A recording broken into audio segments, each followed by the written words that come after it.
जी नमस्कार दोस्तों, एक बार फिर से स्वागत है आपके अपने चैनल मैथ लाइव 2.0 में, जहां हर दिन शानदार ट्रिक के साथ और एक बेस्ट अप्रोच के साथ है ना, इस फाउंडेशन बैच में मैथ सेक्शन का तगड़े तरीके इस चैनल पर चलाया जाता है। और ये प्रैक्टिस सेट 3 है। इसके पहले प्रैक्टिस सेट 1 और 2 कराया जा चुका है और उसके साथ साथ आपको सिंप्लीफिकेशन और परसेंटेज का भी पार्टिकुलर क्लास चलाई गई है। ठीक है, फाउंडेशन बैच में तो आपको लगातार मिलती रहेगी इस फाउंडेशन बैच में, चैप्टर वाइज आपको मिलती रहेगी क्लासेज। ठीक है ना, और बीच बीच में प्रैक्टिस सेट भी मैं कराता रहूंगा। ठीक है ना, ताकि आपको किसी प्रकार की समस्या ना रहे।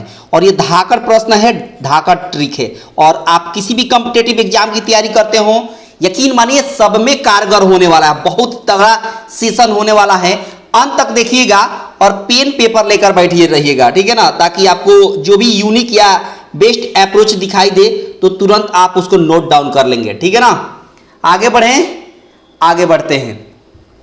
और सवालों की दुनिया में जाने से पहले आपसे रिक्वेस्ट है कि क्या करें कि सभी लोग लाइक कर दे, पहले सब लोग ज़्यादा से ज़्यादा शेयर कर दे जिस जिस ग्रुप में आप एक्टिव हो, और चैनल पर पहली बार हो चैनल को सब्सक्राइब करके रखेंगे ताकि आने वाले हर क्लास का नोटिफिकेशन आपको प्रॉपर रूप से मिलता रहेगा। ठीक है, आगे बढ़ें। ये रहा आज का पहला सवाल। देखेंगे कि कौन सा अप्रोच या कौन सा ट्रिक, कौन सा टेक्निक अपनाया जाए कि इस क्वेश्चन को बिल्कुल एक झटके में चटका दिया जाए। देखिए, बोला है यदि 4 पुरुष या 6 लड़के एक कार्य को 20 दिन में करते हैं तो 6 पुरुष और 11 लड़के इसे कितने दिन में पूरा करेंगे। ट्रिक देखिए, बहुत शानदार ट्रिक है, बहुत शानदार अप्रोच है। देखिएगा, कहता है कि 4 पुरुष यानी 4 मैन कितने दिन में काम को करते हैं, 20 दिन में करते हैं। और यही काम जो है 6 लड़के, 6 बॉय, ये भी 20 दिन में करते हैं। ठीक है, सबसे पहले हम इफिशियंसी निकालेंगे। 20 से 20 कैंसिल हो गया, 2 से काटेंगे 2 बार में, 2 से काटेंगे 3 बार में, तो यहाँ मैन और बॉय का जो है इफिशियंसी का रेशियो निकल कर आ जाएगा 3/2, मतलब 3:2, मतलब मैन का 3 यूनिट और बॉय का 2 यूनिट आ गया। ठीक है, अब सवाल ये है कि आपसे पूछा है कि 6 मैन और 11 बॉय मिलकर इस काम को कितने दिन में करेंगे। तो सबसे पहले देखिए कि यह भी टोटल वर्क है और यह भी टोटल वर्क है। या तो आप इसके नीचे इसका वैल्यू रख दीजिए या इसके नीचे इसका वैल्यू रख दीजिए तो भी हो जाएगा, दोनों से आंसर सेम आएगा।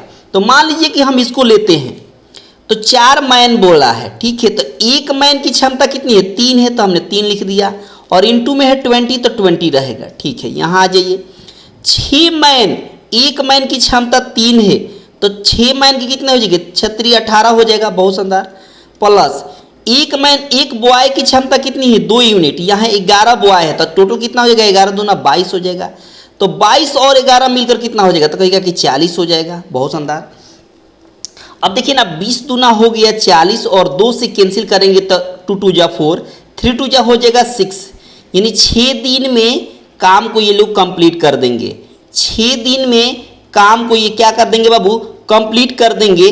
कौन कौन मिलकर, तो 6 मैन और 11 बॉय मिलकर उस काम को 6 दिन में कंप्लीट कर देंगे। क्लियर हुआ ना क्लियर।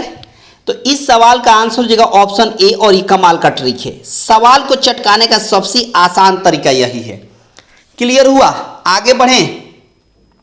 आगे बढ़ते हैं अगले सवाल की तरफ। क्या कहता है देखिएगा, बोला है कि 17 संख्याओं का औसत 180 है, पहली 9 संख्याओं का औसत 160 है और अंतिम 7 संख्याओं का औसत 181 है, तो 10वीं संख्या बताइए। देखिए, 17 संख्याओं का औसत 180 है, पहली 9 संख्याओं का औसत 160 है और अंतिम 7 संख्याओं का औसत 181 है। ठीक है, आपसे पूछ दिया कि 10वीं संख्या बताइए, 10वीं संख्या बता देना है। अब देखिए, 10वीं संख्या, अगर 17 संख्याओं का औसत 180 है तो 10वीं संख्या भी 180 हो जाएगा। 10वीं संख्या क्या होगा, 180 हो जाएगा। प्लस, अब देखिए, अच्छा एक बात बताइए, 180 से ये जो 180 से 160 जो है कितना कम है, 20 कम है। कितना संख्या ऊपर, 9 संख्या ऊपर, तो 9 दूना कितना हो जाएगा, 18, 9 दूना कितना हो जाएगा, 18, यानी 18 की कमी हो जाएगी, 180 की कमी हो जाएगी। 180 को बैलेंस करने के लिए इसमें जोड़ना पड़ेगा, क्योंकि कमी हो रही है ना, तो जोड़ना पड़ेगा। ठीक है, अच्छा 180 से 181 कितना ज़्यादा है, तो कहेगा 1 ज़्यादा है। कितने संख्याओं पर? 7 संख्याओं पर। तो 7 से कम 7 ज़्यादा हो रहा है, तो बैलेंस करने के लिए घटाना पड़ेगा, क्योंकि यहाँ प्लस हो रहा था, यहाँ माइनस हो रहा था, तो जोड़ रहे थे। अब देखिए 180 और 180 मिलकर 360 हो गया, और 360 में से जब हम 7 घटाएंगे तो 353 हो जाएगा, और यही 353 आपके सवाल का सही आंसर हो गया। यही 353 आपके सवाल का सही आंसर हो गया, यानी 10वीं संख्या कितनी हो जाएगी? 353 हो जाएगी। आई होप कि यह बात आपको पूरी तरीके से क्लियर हो गई होगी।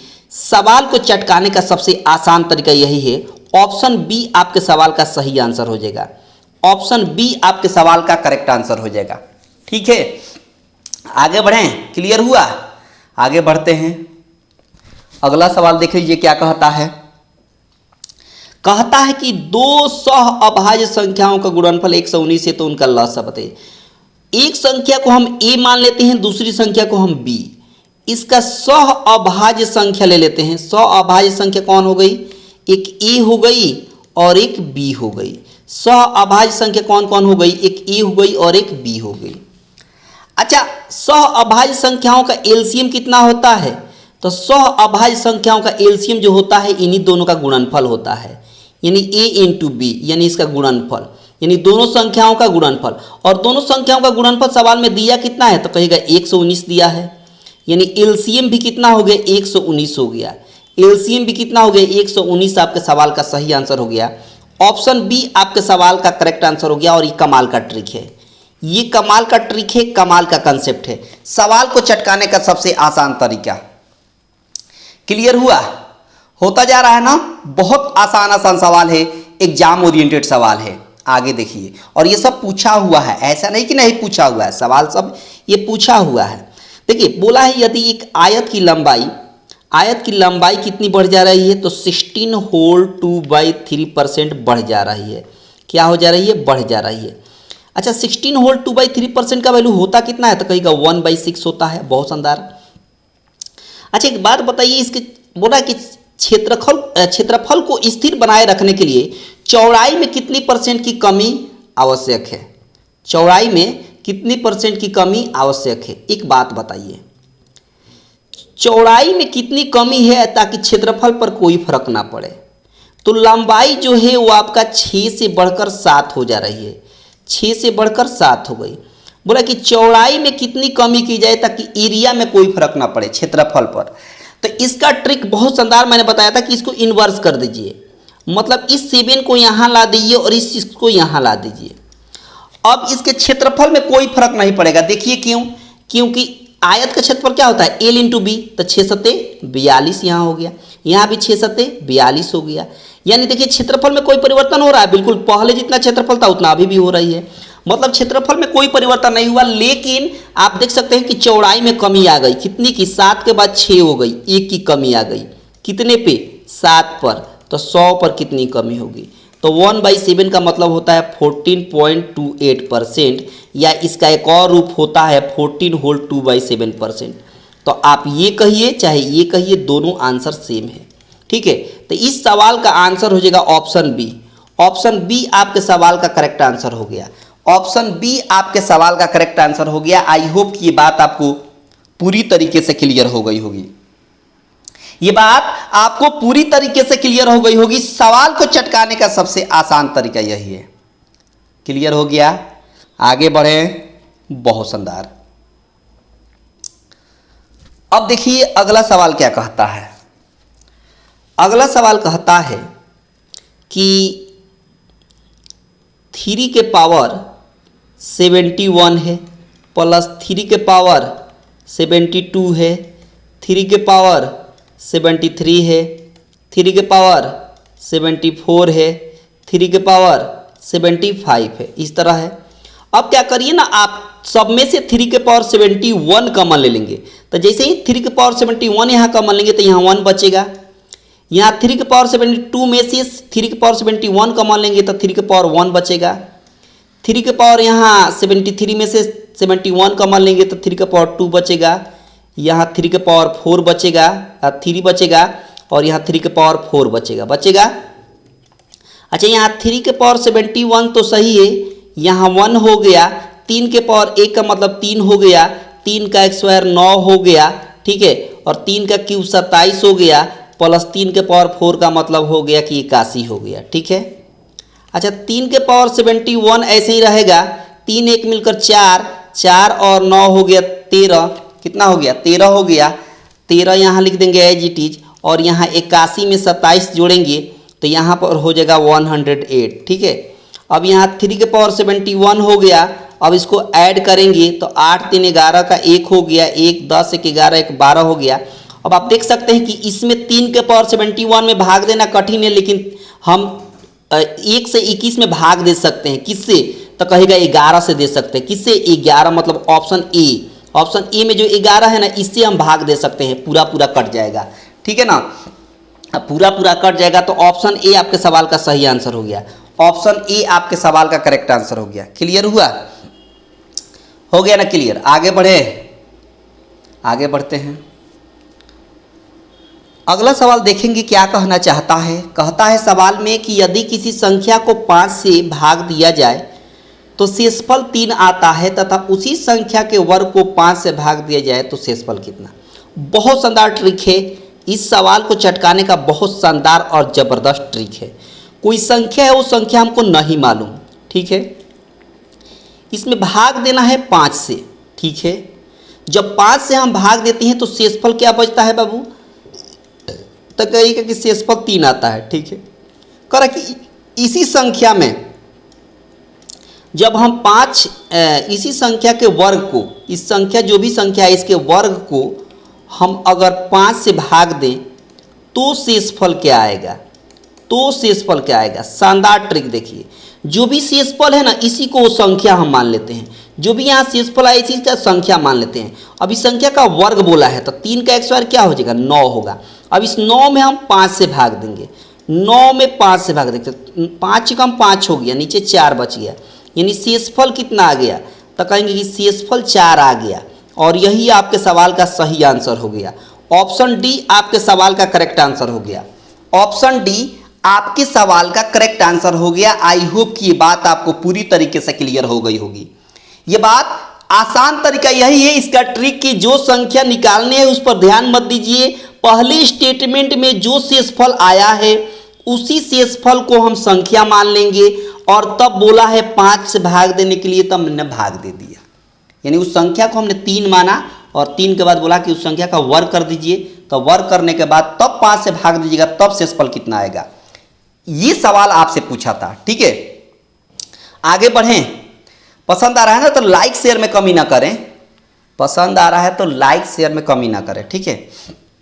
आगे देखिए, कहता है सवाल में कि मूलधन और मिश्रधन का 3 वर्ष के बाद अनुपात 20:29 है, प्रति वर्ष ब्याज दर कितना होगा। अब शानदार ट्रिक देखिए,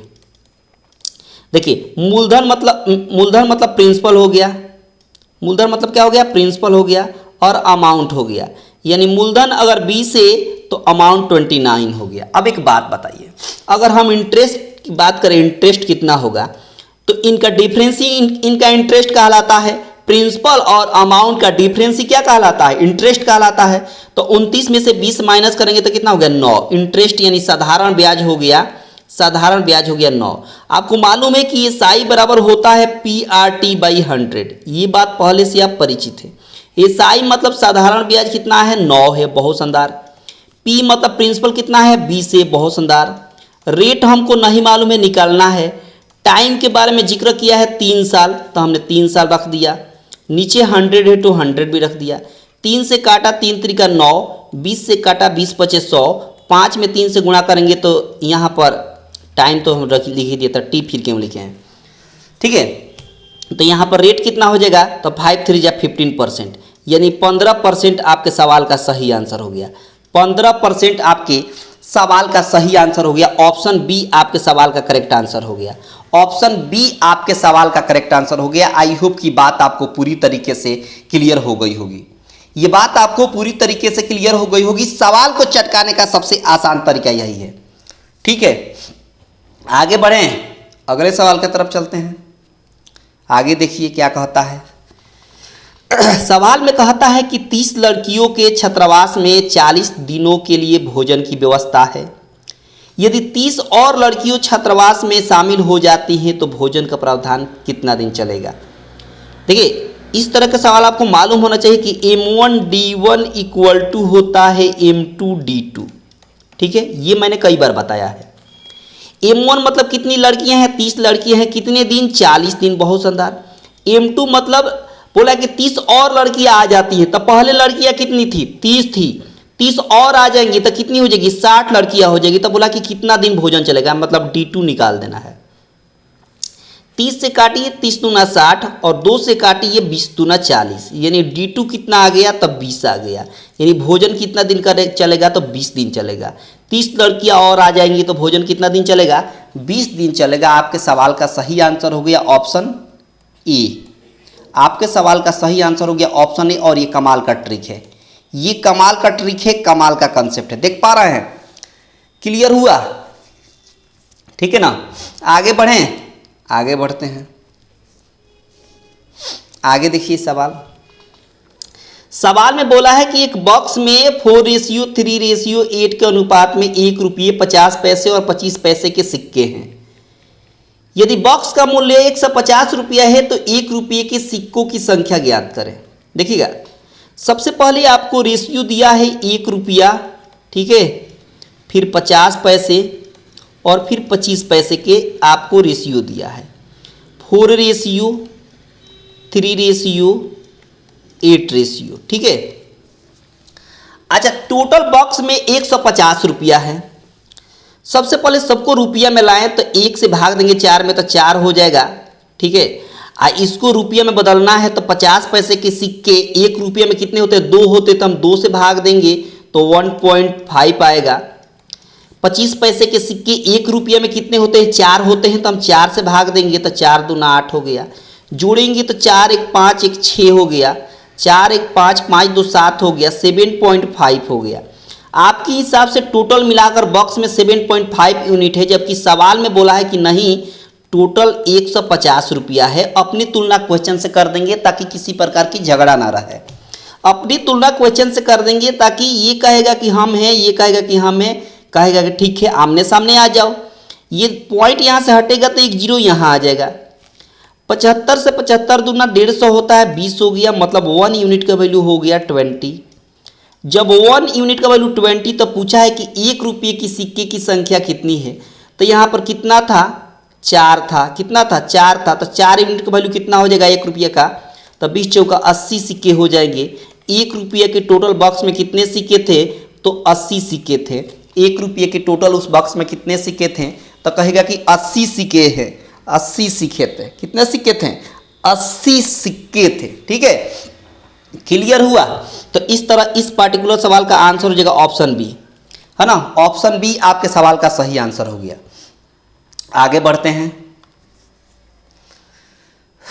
अगला सवाल क्या कहता है, कहता है कि धन का एक निश्चित योग 2 वर्षों में अपने आप में 2.5 गुना हो जाता है, फिर ब्याज की दर ज्ञात कर, यह वार्षिक रूप से मिश्रित है, ठीक है।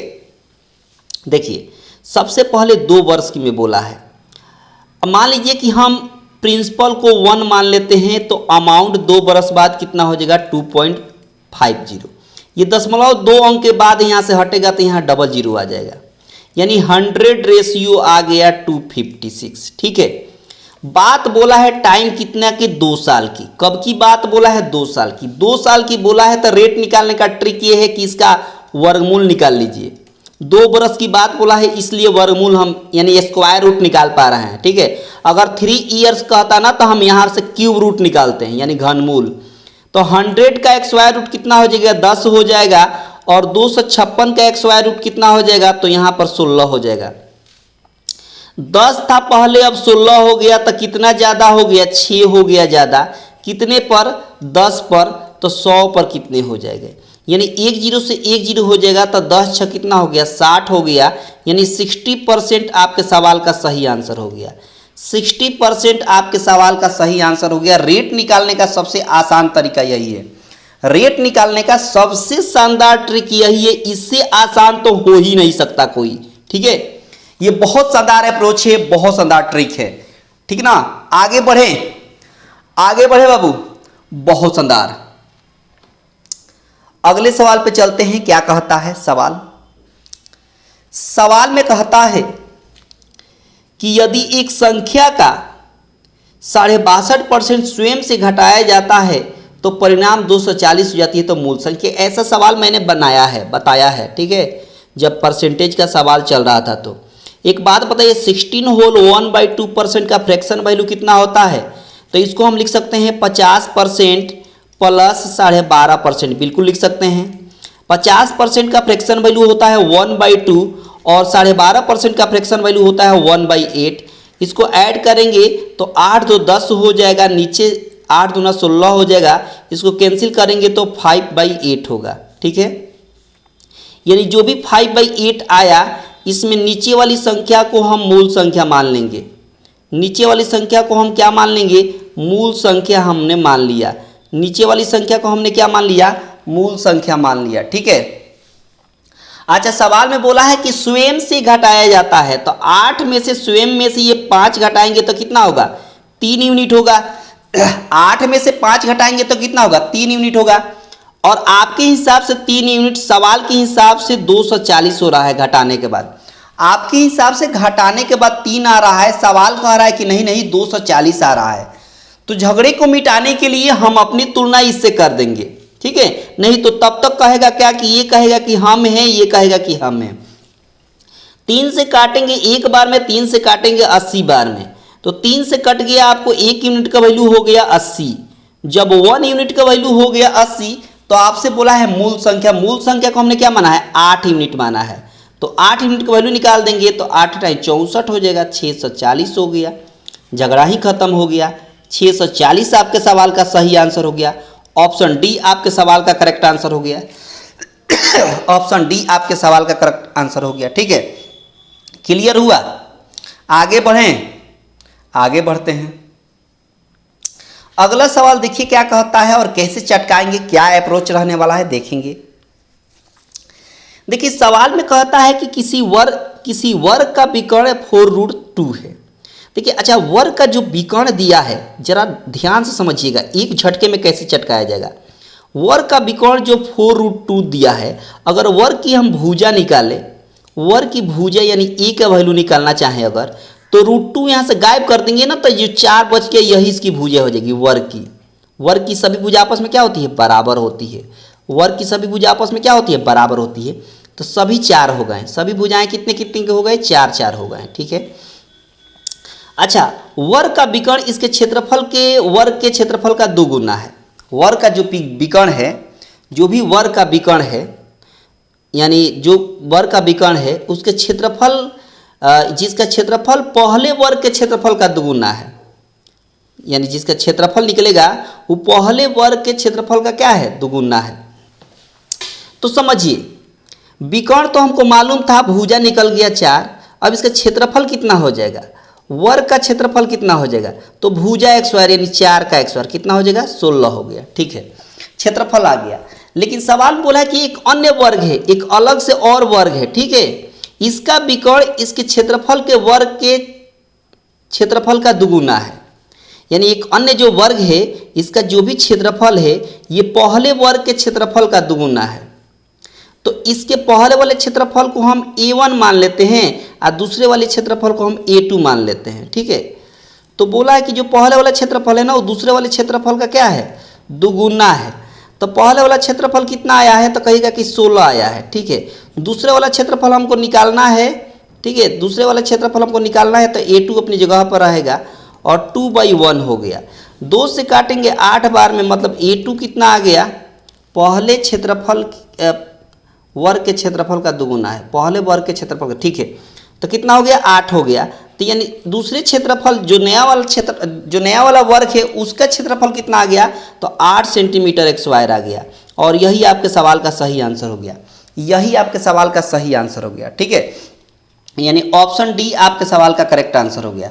ऑप्शन डी आपके सवाल का करेक्ट आंसर हो गया। ठीक है, आगे बढ़ें तो सवाल की बस यहीं पर समाप्ति मैं करता हूं, क्योंकि आज के सेशन बहुत ही छोटा था। ठीक है ना, इसके पहले मैं तो 35 से 40 मिनट पढ़ाता हूं, लेकिन फिर भी आज के सेशन में सवालें बहुत कम थी। ठीक है ना, इसलिए सेशन की समाप्ति मैं यहीं पर करना चाहूँगा। और कैसा लगा आप कमेंट बॉक्स में बताइएगा। अगर अच्छा लगा होगा तो सब लोग लाइक कर देंगे, ज़्यादा से ज़्यादा अपने दोस्तों के पास शेयर कर देंगे। चैनल पर पहली बार होंगे, चैनल को सब्सक्राइब करके रखेंगे ताकि आने वाले क्लास का नोटिफिकेशन आपको मिलता रहे। ठीक है ना, आगे बढ़ते हैं, तब तक आज के लिए बहुत बहुत धन्यवाद।